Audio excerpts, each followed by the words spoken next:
जहाज़ विच सुबह नाश्ते विच 2 बुर्कियां दा परौंठा इन्ना कुछ सारा लगदा जी। ਜਿਹੜੇ ਤਵੇ ਦੀ ਰੋਟੀ ਖਾਣ ਦੂਜੇ ਹੋਣ ਉਹਨੇ ਤਾਂ 2 ਬੁਰਕੀਆਂ ਦੇ ਪਰੌਂਠੇ ਨਾਲ ਕੀ ਬਣਦਾ। ਬੁਰਕੀ ਫਸ ਗਈ ਆ, ਪਾਣੀ ਨਹੀਂ ਖੋਲ ਲਿਆ, ਪੂਰੀ ਪੈਪਸੀ ਦੀ ਬੋਤਲ।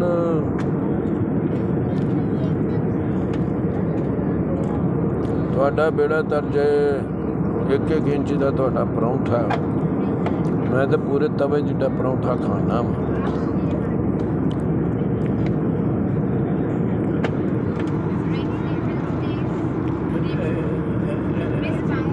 पानी और दे जी बड़िया चंगियां नहीं, मैं पानी मंगे सामना बोतल होर दे गई। किड्डियां चंगियां नहीं, अल्लाह भला करे इन्हां दा चुनी नहीं देंदियां मरदियां, चुनी लैन मरन।